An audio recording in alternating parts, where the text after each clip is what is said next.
ये अवश्य हनुमान और गर्दभासुर के युद्ध का परिणाम है। आओ वानर, आओ, वार करो मुझ पर। रुक क्यों गए तुम? अवश्य तुम मुझे अपनी किसी माया से भ्रमित करने का प्रयास कर रहे हो। तब तुम्हें किस बात की चिंता है वानर? आओ, वार करो मुझ पर, अन्यथा मैं तुम्हें मसल के रख दूंगा।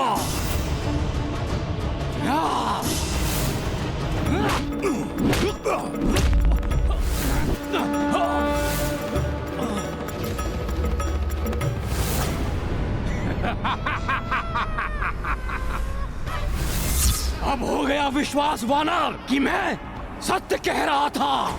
यदि ये इसकी माया नहीं है तो मेरे कारण स्वर्ग लोक को गंभीर क्षति पहुंच रही होगी। इस पर वार किए बिना इसे पराजित करने का उपाय ज्ञात करने की चेष्टा करता हूं। तुम्हारे मुख से बहुत ही धृष्टतापूर्ण वचन निकल रहे थे ना? अब साहस है वैसे शब्द बोलने का? अवश्य, किंतु उसके पूर्व आपके बनाए ये बंधन तो तोड़ दूं।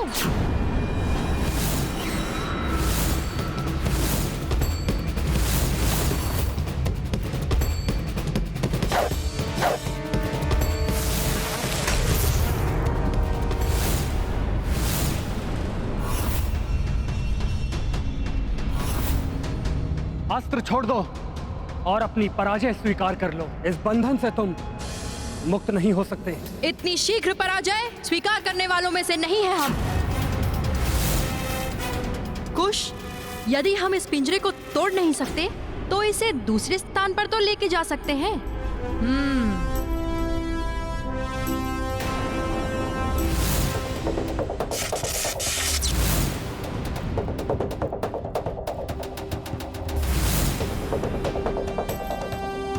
तुम्हारा गदास्त्र भी मेरे जाल को नहीं तोड़ सकेगा।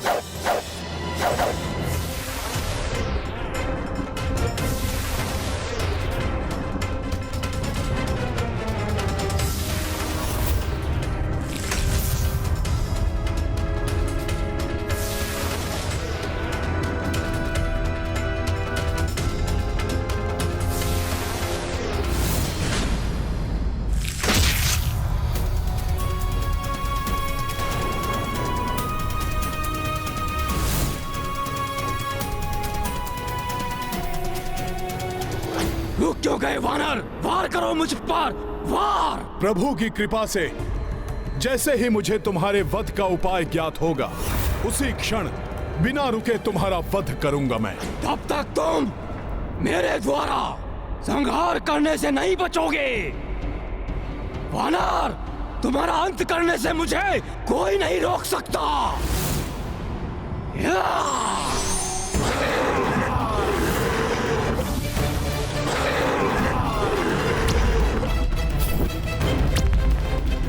हनुमान स्वर्गलोक की रक्षा के लिए इस पर वार नहीं कर रहे। हमें शीघ्र ही कुछ करना होगा, अन्यथा हनुमान उस दुष्ट राक्षस के साथ युद्ध करने में ही उलझ जाएंगे और लवकुश कोई और अनर्थ कर बैठेंगे। देखा आपने, हम मुक्त हो गए। अब लीजिए, हमारे बाणों का सामना कीजिए।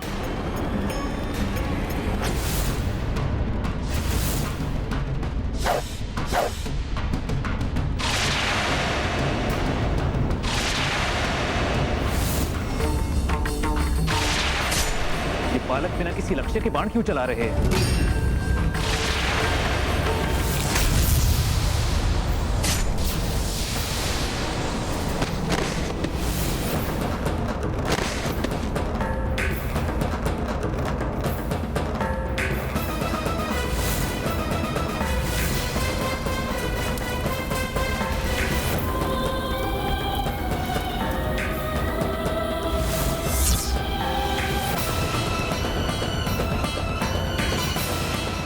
भरत भैया को मूर्छित कर दिया उन्होंने। इन दोनों को मैं नहीं छोड़ूंगा।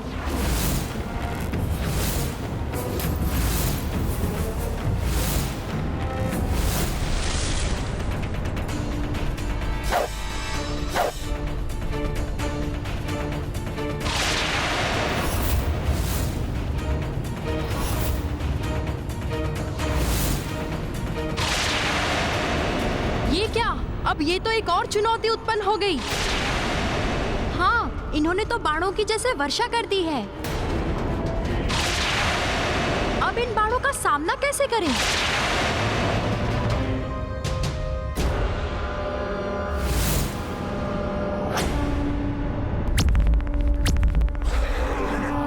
स्वर्ग लोक को हानि पहुंचाए बिना इस राक्षस पर वार कैसे करूं? कैसे अंत करूं इसका?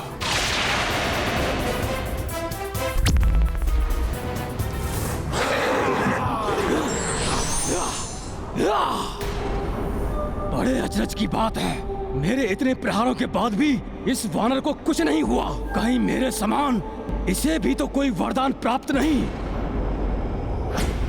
प्रणाम प्रभु।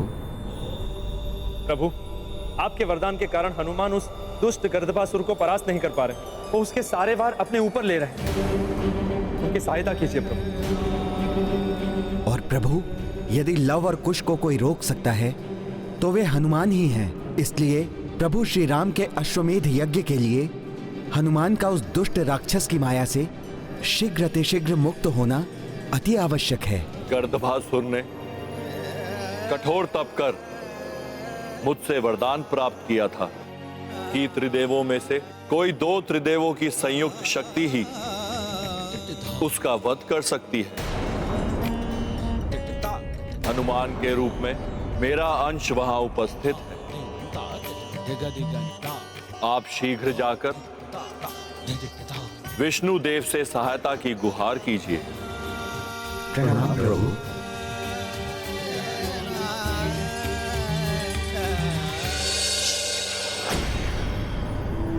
मेरे प्रहार सहते सहते कहीं क्लांत तो नहीं हो गए वानर? राम कार्य और धर्म कार्य में हनुमान कभी क्लांत नहीं होता राक्षस। वानर नहीं, मेरा नहीं, तुम्हारा अंत समीप है।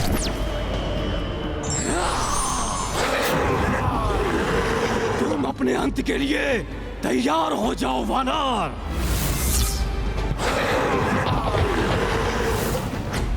जो धर्म को हानि पहुंचाने का प्रयास करेगा उसका अंत तो अवश्य होगा। मैं उस राक्षस गर्दभासुर का अंत करने के लिए रुद्रांश हनुमान का साथ दूंगा।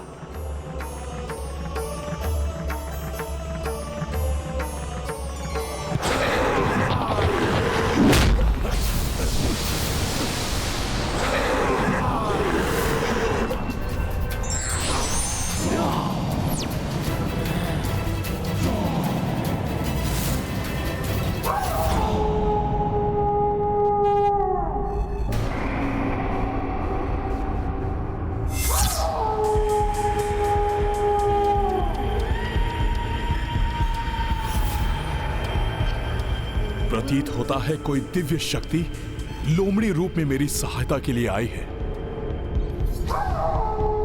अवश्य कोई राक्षस है जो मेरी सहायता के लिए यहाँ आया है। देखो वानर, एक और राक्षस मेरी सहायता के लिए यहाँ आया है। अब तुम्हारी मृत्यु को कोई नहीं टाल सकता वानर। हम मिलकर तुम्हें ऐसी मृत्यु देंगे जो देवता भी कांप उठेंगे तुम्हें देखकर।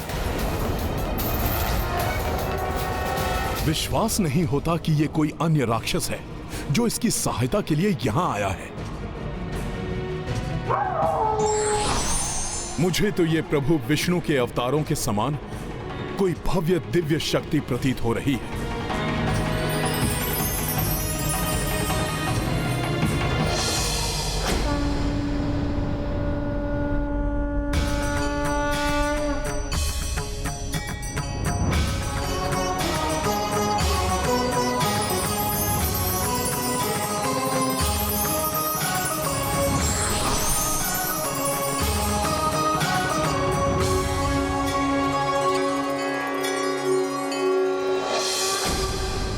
देख क्या रहे हो लोमड़ी रूपी राक्षस?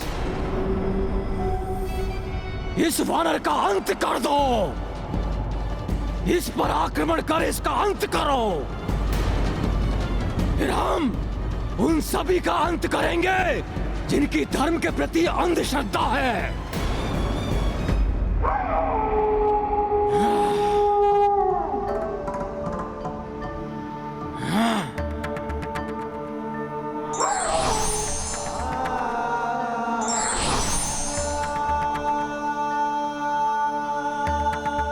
तो वानर ने तो हम दोनों को साथ देखकर अपने हाथ जोड़ लिए।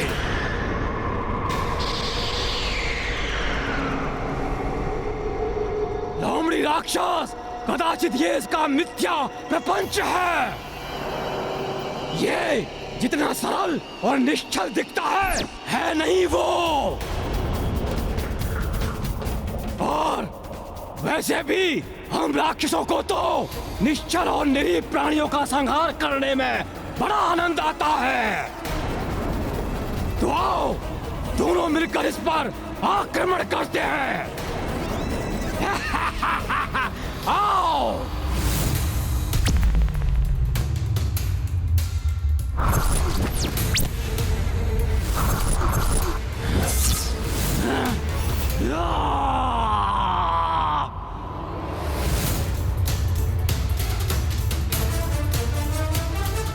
ये मूर्ख लोमड़ी मेरी ओर क्यों बढ़ रही है? उस उद्दंड वानर पर आक्रमण करो।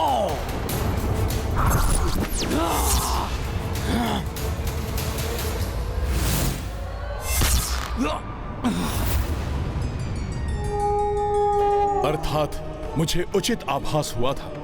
ये दिव्य लोमड़ी का आगमन मेरी सहायता के लिए ही हुआ था।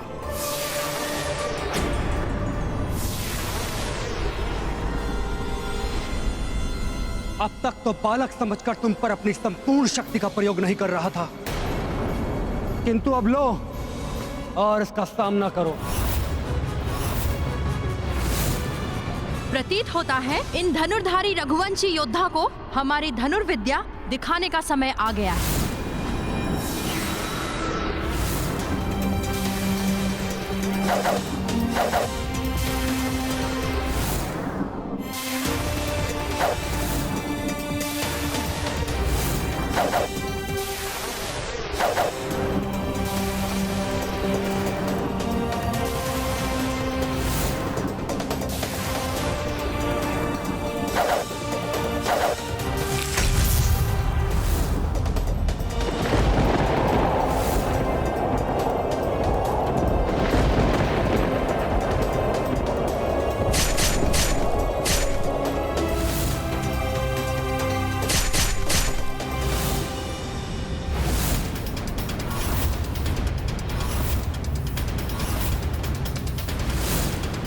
अभी भी समय है, अयोध्या लौट जाइए, अन्यथा आपके साथ भी वही होगा जो अन्य रघुवंशी के साथ हुआ। पराजित होंगे आप भी। तुम दोनों को बंदी बनाए बिना कदापि नहीं जाऊंगा मैं।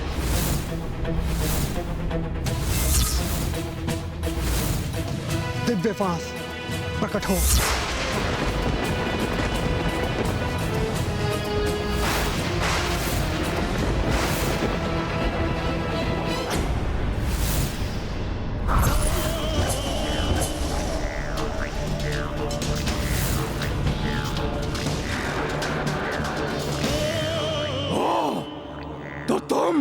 राक्षस नहीं, अब तो अवश्य देवताओं ने भेजा है तुम्हें।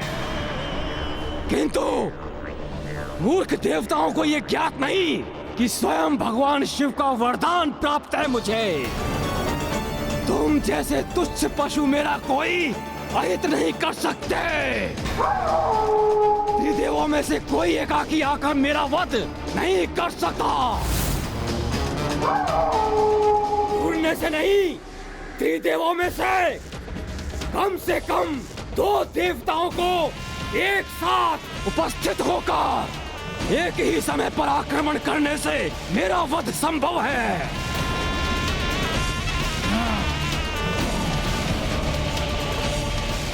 ये तो विष्णुदेव है। प्रभु, अब इस राक्षस के अंत का समय आ गया है।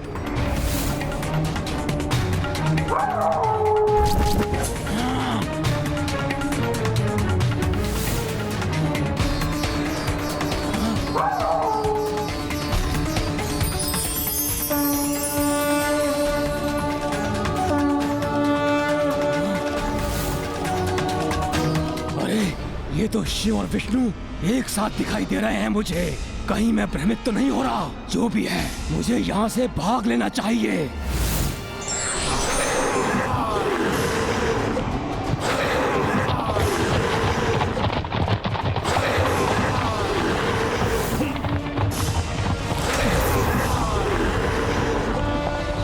कहां जा रहे हो राक्षस? अब मेरा वार सहने के लिए नहीं रुकोगे? सखा,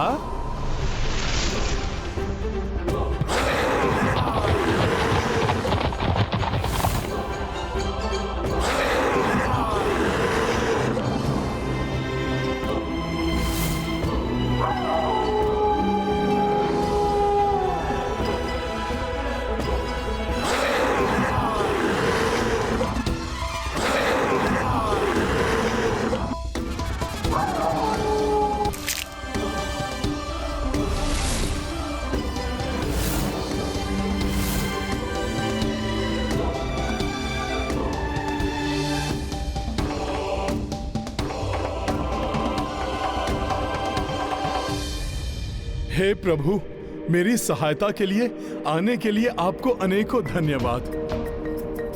मैं समझ गया हूं प्रभु, आप स्वयं विष्णु देव की ही शक्ति का स्वरूप हैं। इसलिए प्रभु, मुझे मेरे इष्ट, मेरे प्रभु श्री राम के रूप में ही दर्शन देने की कृपा करें।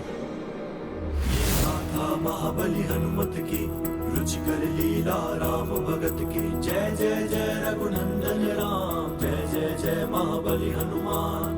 विनती विष्णु सुख पिराई, राम रूप महदर्शन पाई।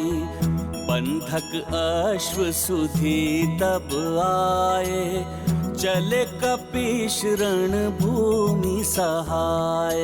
गाथा महाबली हनुमत की रुचिकर लीला राम भगत की, जय जय जय रघुनंदन राम, जय जय जय महाबली हनुमान।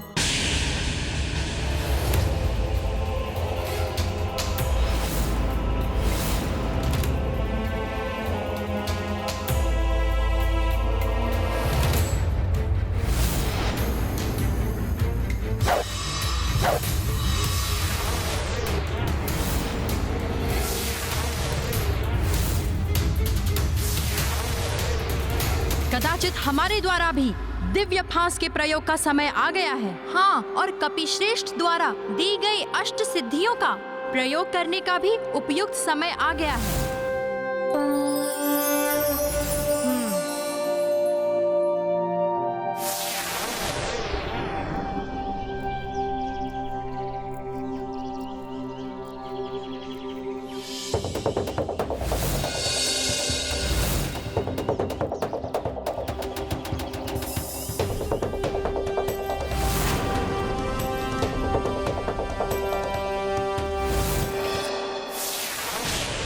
मुझे तो शीघ्र ही अश्व की रक्षा के लिए जाना है और यह भी ज्ञात करने जाना है कि लव कुश ने अष्ट सिद्धि की शक्तियों का आवाहन क्यों किया।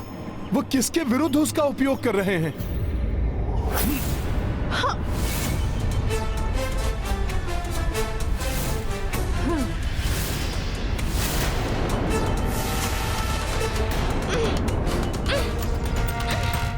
तो अब तुम मेरे दिव्य फांस में बंध ही गए बालक।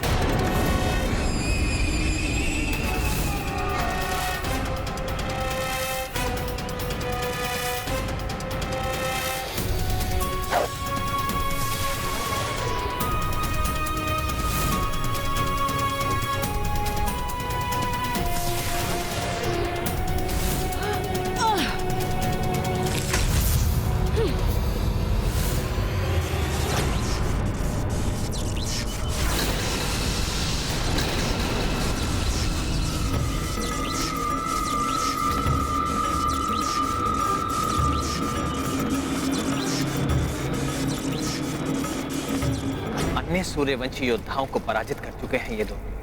अब तो कदाचित मुझे स्वयं जाना होगा।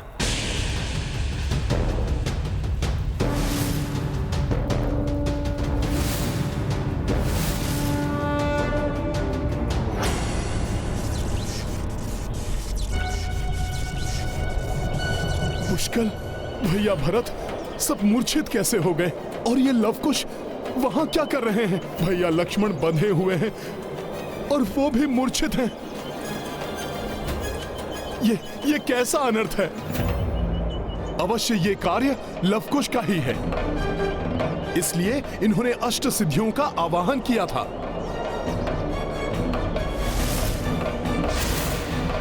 लव, हम ये अश्व माता को भेंट देंगे। वो हमारे पराक्रम से अवश्य प्रसन्न होंगी। नहीं, वो कदापि प्रसन्न नहीं होंगी।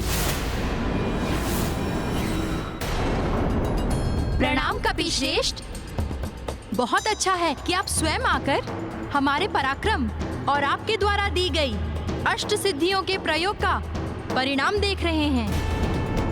आपकी शक्तियों से हमने इन्हें परास्त किया है और माता के लिए ये अश्व और इन्हें ले जा रहे हैं। आप भी चलिए ना, माता आपको देखकर अत्यंत प्रसन्न होंगी। ये तुम दोनों क्या कर बैठे?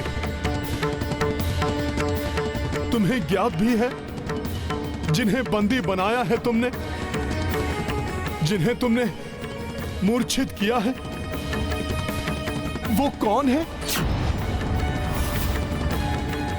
ये प्रभु श्री राम की सेना है और ये उनके भ्राता हैं।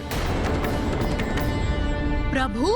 क्या आप भी श्री राम को प्रभु मानते हैं? प्रभु को प्रभु न मानूं तो फिर मैं क्या मानूं? मैं तो क्या, ये समस्त संसार उन्हें प्रभु मानता है। समस्त देवता, यहाँ तक कि स्वयं भगवान शिव के भी वो आराध्य हैं। प्रभु के तो अनेक सेवक हैं, उनमें से एक मैं भी हूं। और प्रभु का सेवक होने के नाते मैं उनकी सेना और उनके भ्राताओं को इस अवस्था में नहीं देख सकता। इन्हें और अन्य सेवकों को मुक्त करने दो मुझे।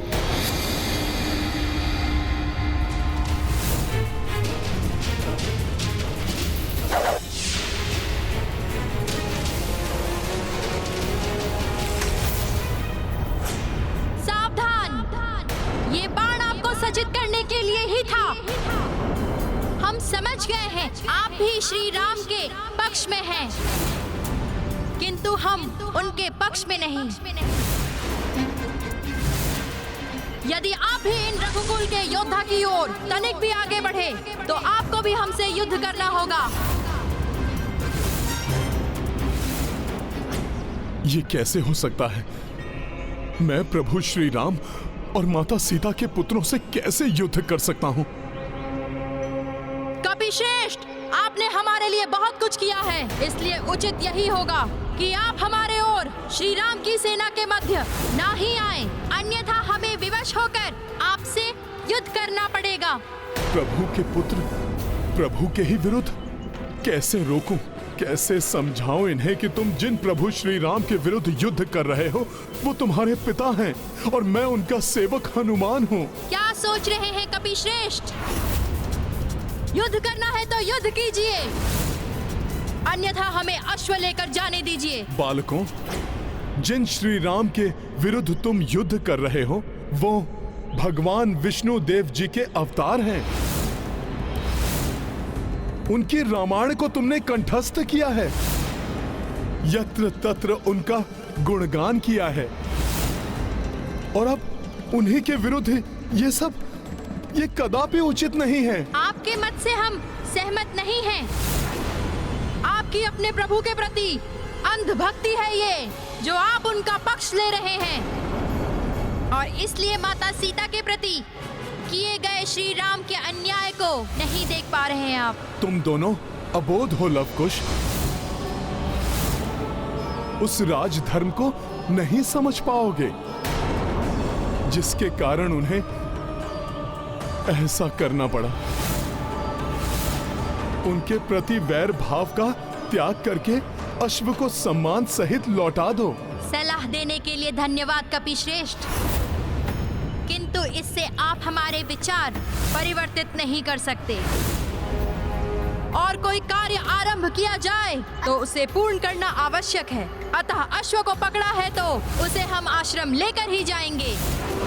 पग पीछे खींचने वाले भीरू होते हैं और हम भीरू कदापि नहीं हैं।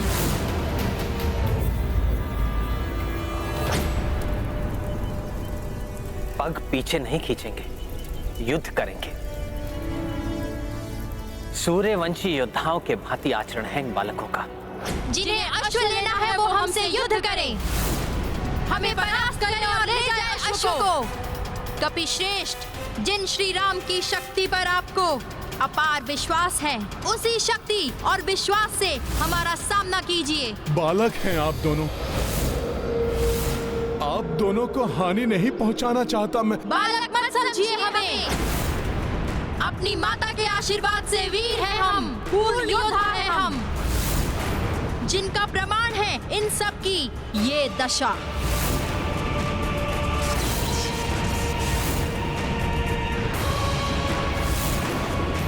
इसलिए आगे बढ़िए और अश्व पर जो संदेश लिखा है वो कीजिए। ये संदेश पढ़कर ही हमने इस अश्व को बांधा है। शपथ है हमें हमारी पुण्यवती माता की, युद्ध में परास्त हुए बिना हम अश्व नहीं छोड़ेंगे। योद्धा है हम, योद्धा की भांति सम्मान एवं व्यवहार की अपेक्षा है हमें। युद्ध कीजिए हमसे।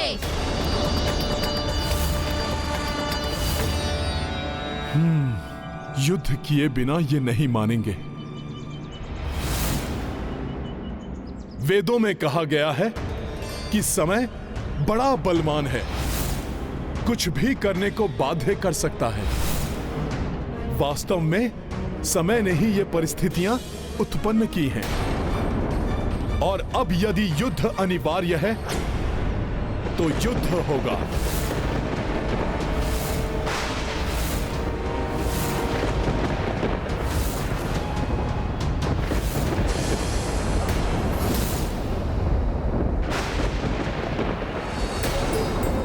असमय ये विद्युत क्यों कड़क रही है? कहीं कोई अनिष्ट का संकेत तो नहीं है? आशा है लवकुश सकुशल होंगे, उनके साथ कोई अनिष्ट न घटित। पुत्र हनुमान ने मेरे पुत्र को सुरक्षित का वचन दिया। हनुमान पुत्र मेरे लवकुश की रक्षा कर। मैंने माता को इनकी सुरक्षा का वचन दिया है, अतः इन पर वार नहीं करूंगा, मात्र बचाव करूंगा। जब ये वार करते करते क्लांत होकर अचेता अवस्था में पहुंच जाएंगे, तब मैं अश्व को मुक्त करा लूंगा। युद्ध चाहते हो तुम दोनों, तो फिर उचित है दिखाओ अपना पराक्रम। अवश्य कपिश्रेष्ठ, आप भी देख लीजिए हमारा पराक्रम।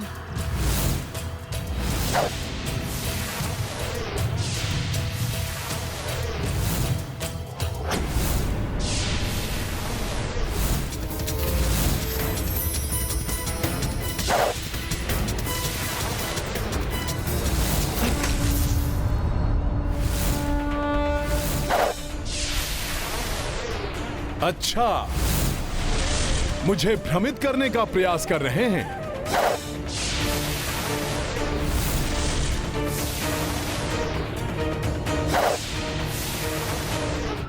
तुमने देखा, ये कपिश्रेष्ठ हमसे युद्ध नहीं क्रीड़ा कर रहे हैं।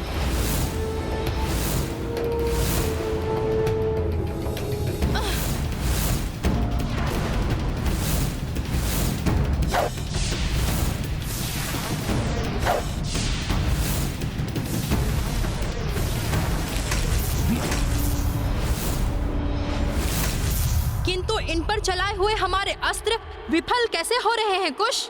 और तीव्र प्रहार करो।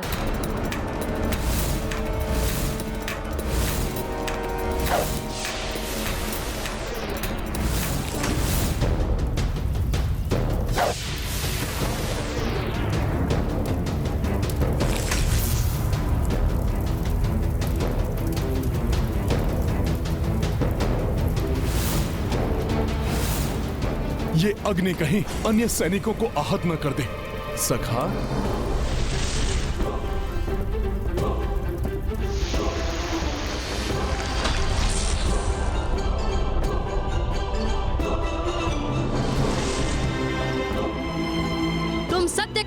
कुश, ये कपिश्रेष्ठ मात्र रक्षात्मक युद्ध कर रहे हैं, आक्रामक नहीं।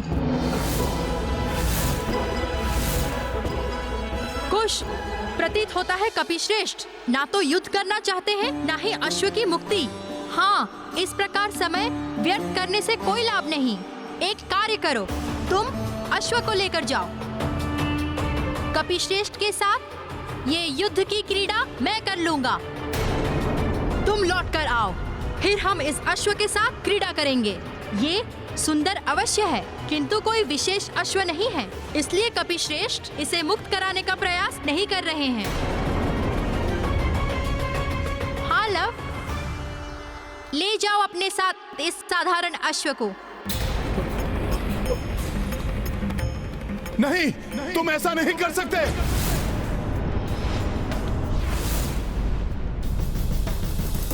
जब आप युद्ध का दिखावा करके हमारे शौर्य का उपहास कर सकते हैं, तो हम भी जो चाहे वो कर सकते हैं इस अश्व के साथ। हाँ, इस अश्व पर हम आरूढ़ हो जाएंगे। चाहे तो इसे गधर्व की भांति छकड़े में जोतकर इससे भार ढोने का कार्य ले सकते हैं। बस, तुम भूल रहे हो कि ये प्रभु श्री राम के अश्वमेध यज्ञ का अश्व है। तुम इसका अपमान नहीं कर सकते। अपमान तो आप कर रहे हैं हमारे युद्ध कौशल का। प्रश्न चिन्ह लगा रहे हैं हमारी कौशलता पर, अपनी निष्ठा पर, अपने प्रभु की उस भक्ति पर जिसका आप बार बार बखान करते हैं। अपमान कर रहे हैं आप अपने प्रभु का, जिनके सौंपे हुए कार्य को आप गंभीरता से नहीं निभा रहे हैं।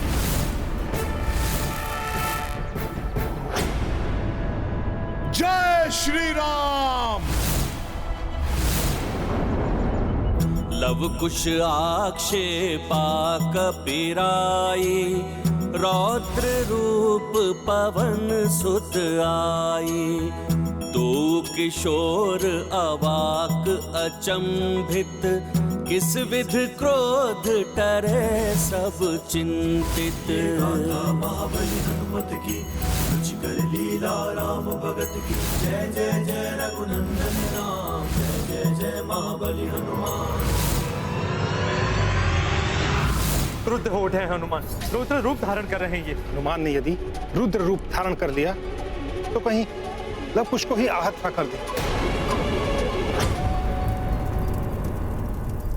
आशा है हनुमान की इस चेतावनी से बालक हनुमान की शक्ति को जान गए होंगे और युद्ध से पीछे हट जाएंगे।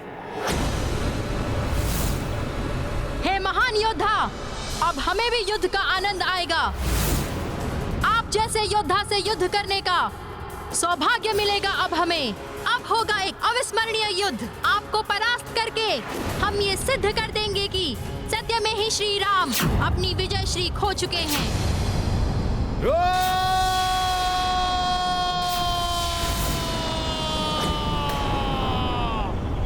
ये क्या हो रहा है?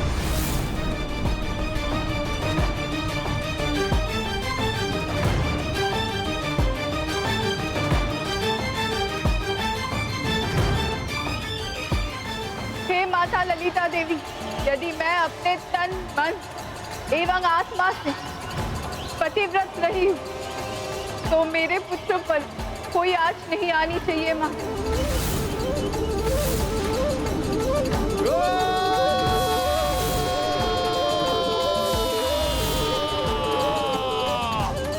आपको आज नारी के पतिव्रत धर्म की शक्ति को प्रमाणित करना होगा माता।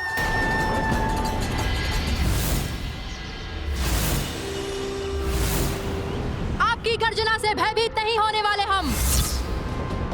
अब देखिए हमारा शर संचालन।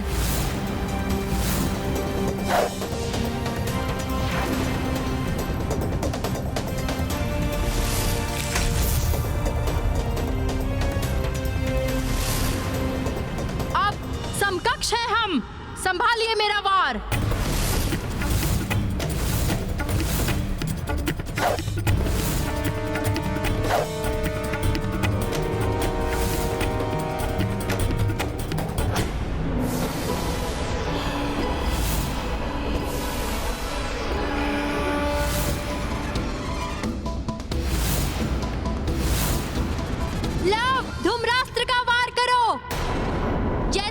लक्ष्मण जी ने तुम पर किया था।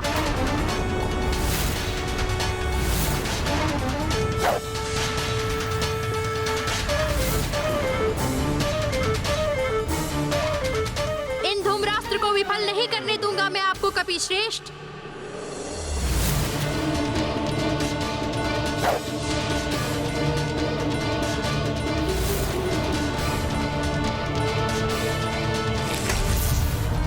आपको परास्त करके हम ये सिद्ध कर देंगे कि सत्य में ही श्री राम अपनी विजय श्री खो चुके हैं।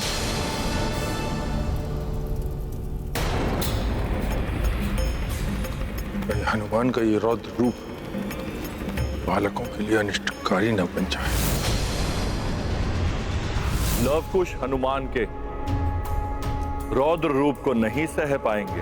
अंततः हनुमान भी तो रुद्र अवतार ही है। यदि हनुमान से कोई अनिष्ट हो गया तो वे स्वयं को भी क्षमा नहीं कर पाएंगे। प्रभु,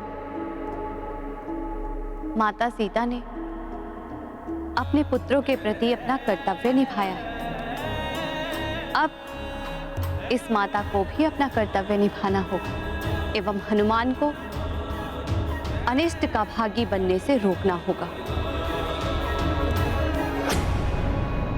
बालकों, उद्दंडता की सभी सीमाएं लांघ दी है तुम दोनों ने। अब तुम्हें सीख देनी ही होगी। नहीं हनुमान, ये तो माता पार्वती का स्वर है।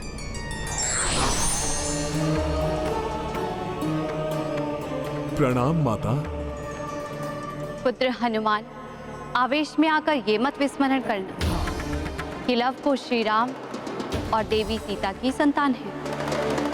देवी सीता के साथ जो हुआ उस कारण वो श्री राम से रुष्ट, किंतु शीघ्र ही उन्हें श्री राम की मर्यादा, प्रभुता एवं महानता का बोध हो जाएगा।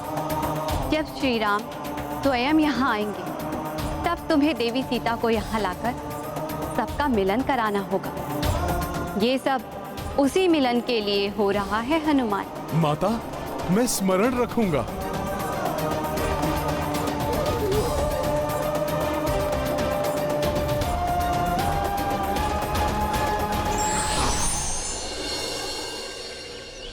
ये कपिश्रेष्ठ किन्हें प्रणाम कर रहे हैं?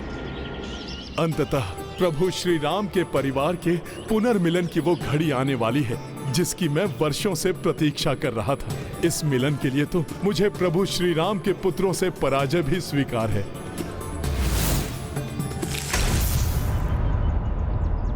अब देखना लव, शीघ्र ही धूम्रास्त्र के चेतना शून्य करने वाले धूम्र के प्रभाव से कपिश्रेष्ठ अचेत हो जाएंगे। पुनः लक्ष्य साधो।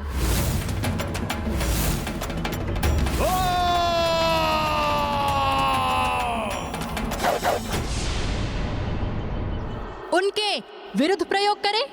हाँ लव।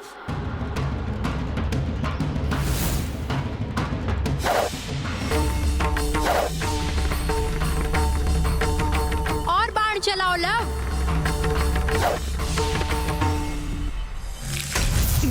लव, तुम कपिश्रेष्ठ को शिलाओं के प्रहार में उलझाए रखो। इसी मध्य में दिव्य फांस चला दूंगा। हाँ कुश, ये अच्छी युक्ति है।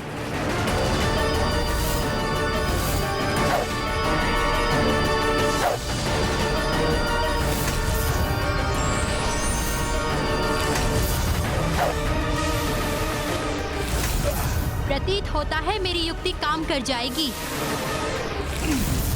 जब तक कपिश्रेष्ठ का ध्यान फांस अस्त्र की ओर जाएगा तब तक वो दिव्य फांस में बन चुके होंगे।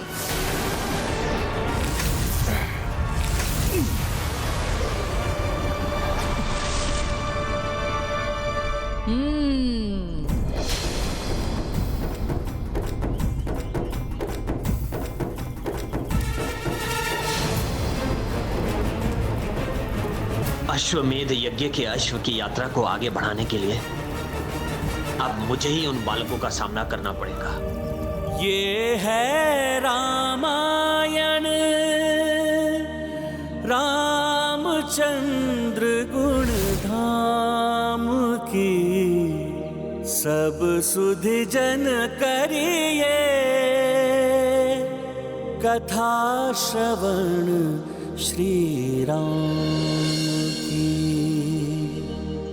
जब एक सच्चा भक्त अपने इष्ट के लिए किसी भी बंधन में बन जाए तो उसे उसकी दुर्बलता नहीं समझनी चाहिए, वरन ये तो उसकी भक्ति की परीक्षा है।